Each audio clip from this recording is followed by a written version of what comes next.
Save our planet. Account from scientists calculates methane emissions from freshwater sediments. An international team of researchers for the first time have estimated the methane gas being emitted by freshwater areas such as lakes and rivers. The study, recently published in the journal Science, showed that these emissions reduce the net absorption of greenhouse gases by land ecosystems such as forests by at least 25%. According to lead author Professor David Baskvilken from Linköping University in Sweden, whereas small methane emissions from freshwater bodies occur continuously, abrupt larger emissions may also occur that are difficult to measure. Team member Dr. John Downing of Iowa State University in the USA stated, "The bottom line is that we have uncovered an important accounting error in the global carbon budget. Acre for acre, lakes, ponds, rivers, and streams are many times more active in carbon processing than seas or land surfaces, so they need to be included." Meanwhile, numerous other surveys have found plumes of methane escaping from seafloor sediments beneath the Arctic Ocean and other underwater regions. Although cold temperatures and high pressure have kept the methane in a frozen state for centuries past, recent destabilization due to human-caused global warming could eventually trigger a widespread release of the potent greenhouse gas at a rate of 16,000 tons per year. Research oceanographer Dr. Tony Kozlow from the University of California, San Diego, USA explained, "If sea temperatures increase sufficiently, that would lead to the release of these methane clathrates, these frozen methane in the deep sea.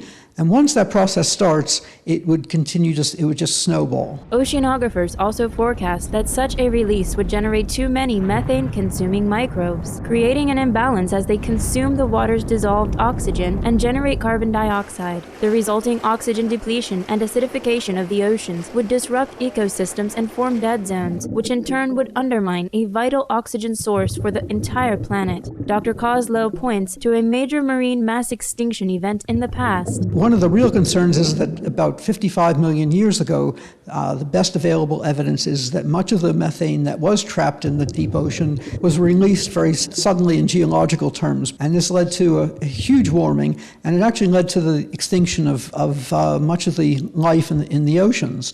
And when paleoecologists discovered this, only within about the last 10, 20 years, it's really changed people's perspective on how climate change can happen very, very rapidly and how it can happen through the release of this frozen methane. The key is that we really have to contain global climate change. Our appreciation, international scientists, for informing us of the potentially catastrophic impacts of unleashing underwater methane. May we act swiftly together to mitigate global warming so that the biosphere and planet may be preserved. During an international gathering with our association members in February 2008, Supreme Master Ching Hai spoke of the release of methane and its link to global warming, urging for this simple way to halt it. You see, the gas fuming from the ocean and from the land that's been defrosting, it's fuming everywhere. It's just that at the moment it's not so intense, yeah? But it'll be more and more intense if we don't do something.